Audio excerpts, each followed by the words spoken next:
Saya akan memulai pidato saya dalam 5, 4, 3, 2, 1. Dewan juri yang kami hormati, kami melihat perdebatan yang terjadi pada tim pemerintah pertama dan kedua dan juga tim oposisi pertama dan kedua hanya tertuju pada subsidi atau pendanaan dan perbaikan sistem daripada akademi.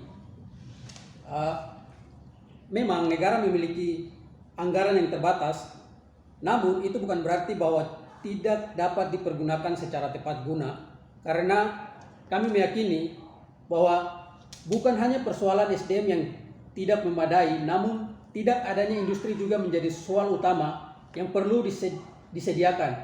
Kenapa? Karena banyak lulusan yang berkualitas namun menjadi pengangguran bukan karena SDM tidak memiliki kemampuan, namun dikarenakan ketidaktersediaannya industri. Contohnya di Raja Ampat, ada begitu banyak tenaga kerja kesehatan, namun tidak difungsikan dikarenakan puskesmas atau rumah sakit yang ada di sana, tidak ada di sana, sehingga tenaga kerja atau SDM di bidang kesehatan ini hanya tinggal dan menganggur saja di sana. Sehingga kami dari tim pemerintah melihat tidak hanya membutuhkan untuk mencetak SDM saja, namun juga penting bagi penyediaan industri yang akan diisi oleh SDM yang sudah siap di bidang terkait. Maka dari itu kami dari tim pemerintah juga akan memfokuskan pada penyediaan industri sehingga hal itu dapat membuat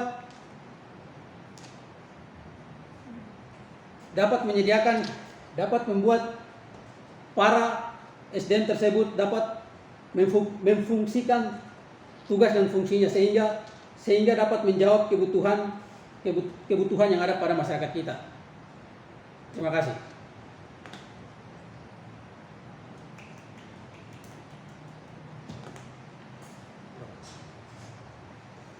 Oh, sabar. Saya satu kali take tapi sabar. Susah, sudah bisa. Bisa dipotong.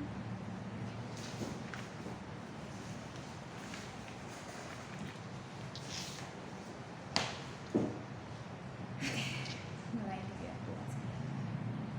Baik, terima kasih Bapak Ibu Dewan Juri yang terhormat.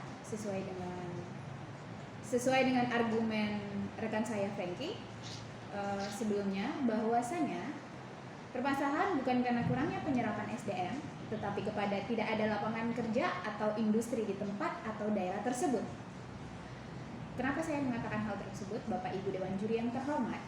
Pada dasarnya bukan karena ketidakmampuan lulusan prodi tersebut untuk menghasilkan lulusan yang berkualitas. Menurut saya, setiap mahasiswa yang lulus sudah memiliki standar dan skill yang berkualitas, maka mereka diluluskan. Kurangnya penyerapan lulusan karena ketidakmampuan, bukan karena kurangnya penyerapan lulusan karena ketidakmampuan, tetapi minimnya industri dan pengembangan industri atau lapangan kerja yang ada di daerah tersebut, yang ada di tempat tersebut. Maka penyerapan untuk lulusan tersebut kurang. Maka dari itu harusnya subsidi ini tuh diarahkan untuk pembangunan industri dan lapangan kerja, agar perputaran ekonomi dari hasil tersebut akan dialokasikan kepada subsidi prodi untuk masa yang akan datang atau di masa depan. Baik, ini adalah sanggahan saya dan juga argumen saya terhadap pihak oposisi, di mana pihak oposisi menyatakan bahwa subsidi proporsional program studi di universitas negeri berdasarkan pada tingkat keserapan lulusan mereka di dunia kerja akan menjadi keuntungan jangka pendek. Bapak Ibu Dewan Juri yang terhormat, saya tidak setuju dengan argumen tersebut. Menurut saya itu tidak akan terjadi jika dilihat dari realita bahwa lulusan program studi universitas yang penyerapannya sedikit, tidak siap untuk tatanan pada masa yang akan datang, itu tidak benar. Kenapa saya mengatakan hal tersebut? Karena pada dasarnya, pada kenyataan yang terjadi, program-program studi yang rendah atau minim atau kurang penyerapannya tetap akan terus berlanjut atau berjalan. Ini karena sudah ada anggaran yang sudah ada anggaran setiap tahunnya yang diberikan, yang sudah pasti akan diberikan oleh pihak pemerintah untuk menjalankan keberlangsungan prodi tersebut. Karena prodi tersebut sebelum dibuat itu sudah diatur, sudah dibuat kebijakan sebelum prodi tersebut berjalan. Sehingga tidak mungkin tiba-tiba prodi itu akan tutup hanya karena penyerapannya sedikit. Akan pasti diusahakan untuk dapat meningkatkan kualitas prodi tersebut.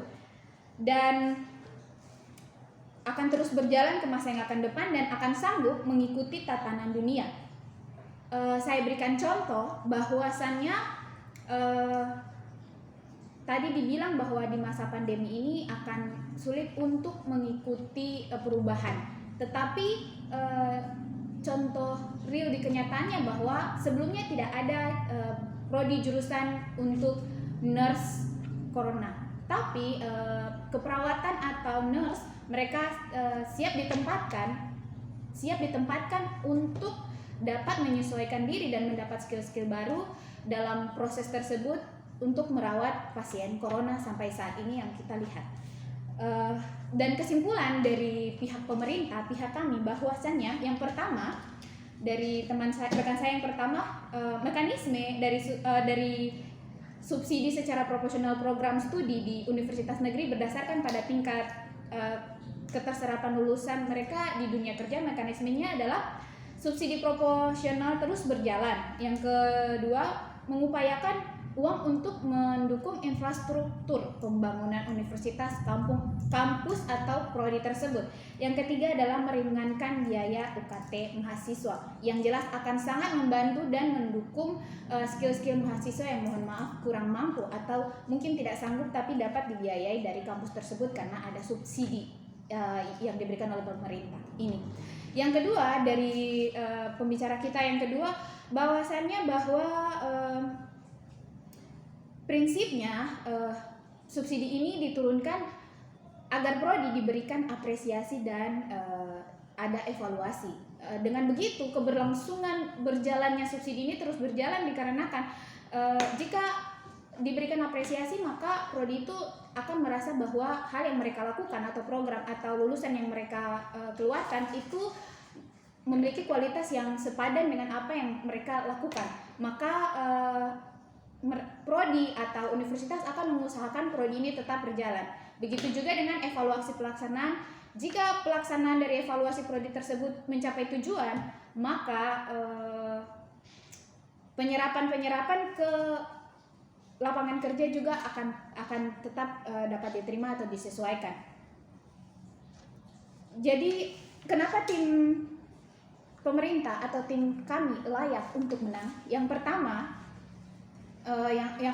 karena kita bisa menghasilkan lulus. Kita tidak bisa hanya memberikan subsidi lalu mendapatkan lulusan tapi tidak memiliki lapangan kerja. Itu yang tadi kami teman saya menjelaskan bahwa butuh subsidi untuk lapangan kerja dulu, lalu dapat mensubsidi bagian prodi untuk menjalankan atau mendapatkan lulusan yang dapat diserap oleh lapangan kerja tersebut. Itu saja dari saya. Terima kasih. Selamat sore.